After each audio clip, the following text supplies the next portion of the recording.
guy in the 1600s. It was supposedly like the first zombie in history. That he died, and like 5 days later, he appeared in the town, and he appeared at his family's house and actually sat down and ate with his family, but never spoke. Oh. Wow. Yeah, and this was way back then, and people went to his grave, and his coffin was empty. Oh.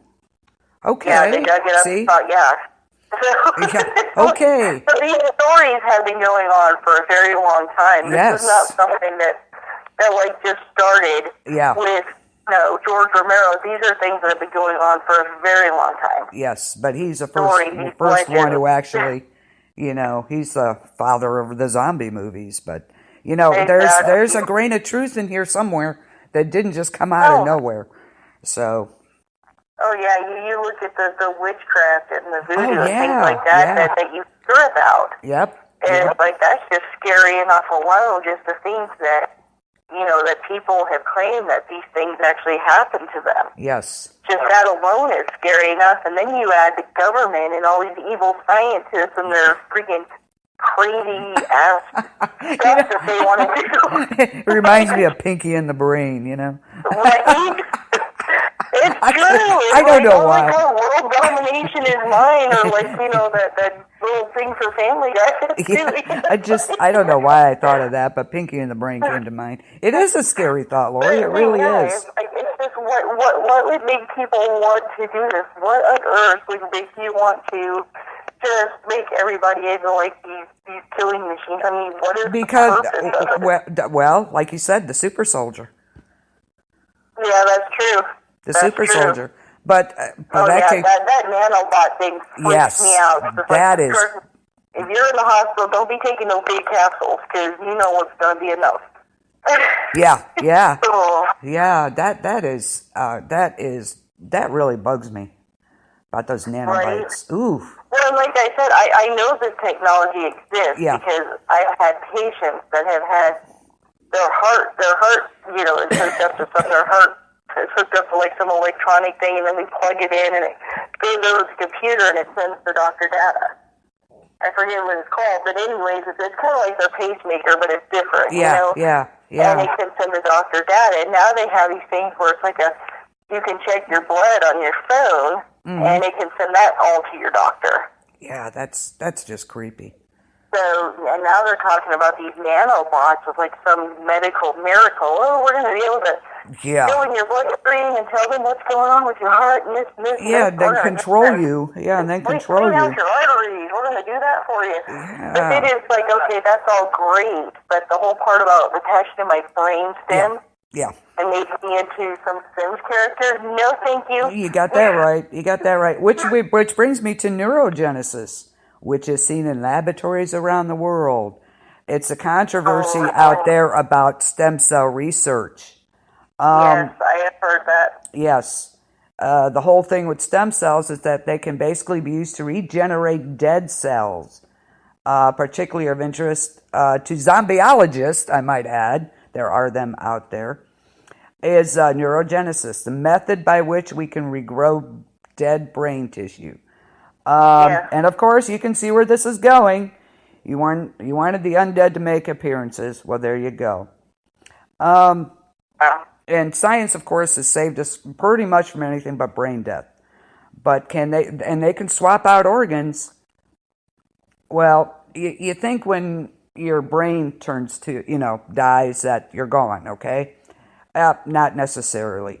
They're already able to regrow the brains of comatose head trauma patients.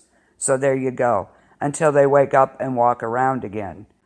Did you see that thing where they can make like body parts on that? It's like a 3D printer that they do like blood or something. Yeah. I'm like, okay, that just. And with the new ability to keep a dead body in a state of suspended animation, so it can be brought back later. That's crazy. How soon do you think it'll be before we can bring back the dead? If we get to them quickly enough. Yeah. But is that a good idea? No. Exactly. What are they going to come back as? I mean, have they not seen Pet Cemetery? I mean, I keep Yes, have we not? Yeah, it's kind of hard not to. But watch the movies, people. Yeah, no, I'm not going there. The thing about it is, when they can start doing that, and how do you know they haven't experimented yet? They probably have. Do you think if they can do that, do you really think that the brain will be able to have all its regular functions, though? I wouldn't think so. I mean, are you still going to be you? Yeah. That's the thing. The memories and all that, I mean, is all that going to be gone? Are you going to be brought back like in a baby state, like an infant? And have to learn everything all over again and not know anything? I mean, that's freaky. Yeah. Yeah. You know, and if you're like 90 years old, do you really want to do that? You know? Yeah. Think about this. I mean, that they can, do this. They are already able to regrow the brains of comatose head trauma patients. So how far in the future is it really where they can take that next step? That is great. Okay, here's something. There's a man named Dennis O'Keefer, I guess that's how you pronounce his name. He's a conspiracy theorist who claims this, that over 20% of the human population in the world is already zombies, and we don't know that they're being controlled. It's possible. That wouldn't. I don't think 20, but yeah, I think that's an awful lot. But I mean, we're thinking in terms of the United States. But I mean, you think about some of these little third world countries where nobody's really looking out for them. Yeah, there you go. And I'm not talking about the oil-rich ones that we're going for, but I'm what about look at the Ebola. There's a ton of countries out there. What about the Ebola thing going on? Yeah, that happened. All of a sudden, this whole these people over there were just dying from this. Where did it come from? Yeah. How was it suddenly released to them? Yeah, exactly. Yeah, that was kind of freaky. Yeah, there's actually a lab. In the medical field, we had to prepare for that thing. Yes. We had to learn how to do like these special suits and all these things just in case. Yeah, see? Just in case. Okay, I like that. Yeah. Just in case. And there is a lab that actually is dedicated to reanimation research, and that is what it's called, reanimation research. That is just freaking scary. And they say you don't need the cortex of your brain to survive. All you need is the stem, and you'll be able to mindlessly walk and eat and whatever. So there you go. Yeah, and they've proven that with babies that were born with detached and things like that. That they weren't able to speak, they weren't able to do anything, but their bodies were still able to digest food and things like that. Yeah, they made an example of that's how chickens can keep walking around after they've got their heads cut off. So. Oh yeah, look at that! Look at that one that was alive for years. Oh yeah. So there you go. Yeah. So now you take a brain dead patient, use these techniques to regrow the brain stem, and voila, you have a mindless body shambling around, no thoughts, no personalities, but base instincts and impulses. So what do you think is going to happen? Well, yeah, it's going to turn, they claim humans were like animals, so that's what it's going to turn to. It's going to turn to defending itself. It's going to turn to wanting to eat. Your basic instincts. So, yeah, there you go. Yeah. Wow. That's some scary stuff. Yeah, it is. People think we do this show and it's like, oh, we're just reporting news. Like, no, we're freaking ourselves out here. Yeah, no doubt. If you really sit and think about what we can already do, and obviously they have done this with head trauma patients, what's, the next step, of course, is that. So, and apparently there's a lab that's what they do, period. They're dedicated to that. And then you have what they call Manchurian candidates. Yep. Yes. But it's not just a movie, it's something that people claim are facts. Yes. Certain things can set people off and make them do things that they wouldn't normally do. Yeah. Yeah. That the government supposedly, or whoever kidnaps them, does these horrific things to them. Yep. And the only thing that makes the pain and the horror stop are like these certain words. Yep. And then they program to, for them to do things. Yep. And they teach them all kinds of different things, like, shooting and all these things, and they put them out in the public, and then whenever they need them, they say these words, and these people become killing machines. Yeah, there you go. And of course, like you said, the nanobots, nanotechnology. Yeah, they got nanobots. That is just... Nanobots, they freak me out. That is because just... I know it's possible. Yeah. That's what freaks me out, is the fact that I know that they've already got these little nanobots that can go into your bloodstream, that they're already getting ready to release. I believe they said it's in 2020. Yeah, they said, let's see. People are going to swallow these things. Yeah, they said they created a Nano Cyborg. Yeah. Yeah, that is insane.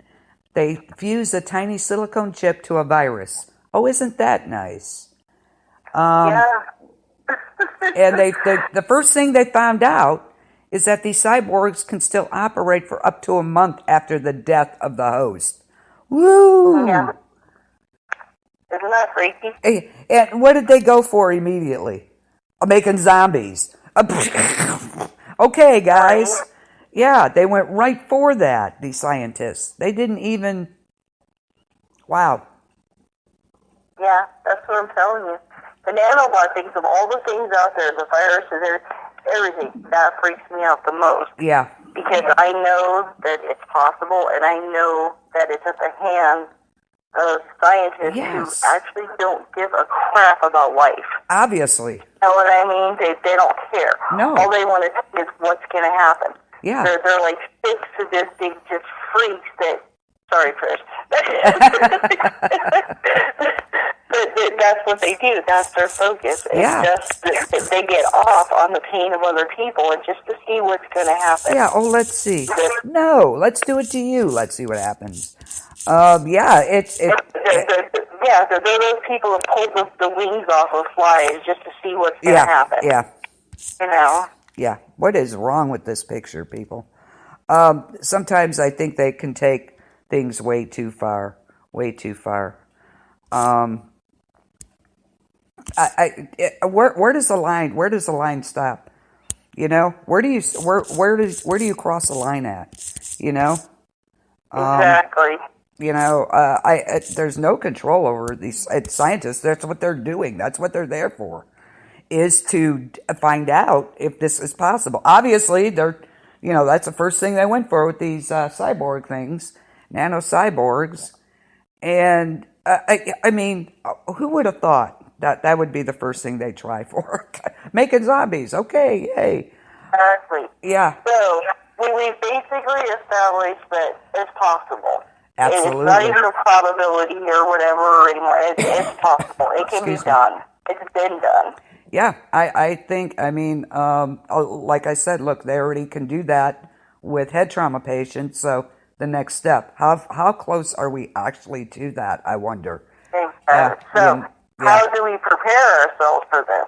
Exactly. What if overnight something like this happens? And this is what this show is about, is preparing. And we discussed earlier about basically what they call bugging out and bugging in. Right. If you want to bug out, that means that you want to leave your home, you want to go to another location and stay there. But you have to be prepared. It's not something you can just get in your car and go. Well, absolutely. Absolutely. Yes. You need, you need ways of getting food. You need ways of having supplies.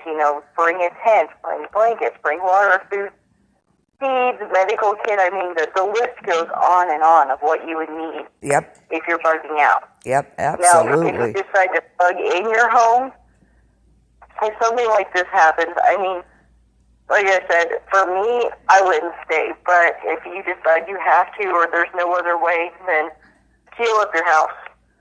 Yeah, absolutely. Make sure your windows are covered. Nothing's getting out, nothing's getting in. Yeah, exactly. Nothing's getting in. Because if enough of them, they'll break your windows and stuff. So you need to really, get your abode, your place you're living in ready, not just yourself. You have to get everything ready. You know? Exactly. You have to think about all kinds of things, not just food, not just water, medical supplies. You have to think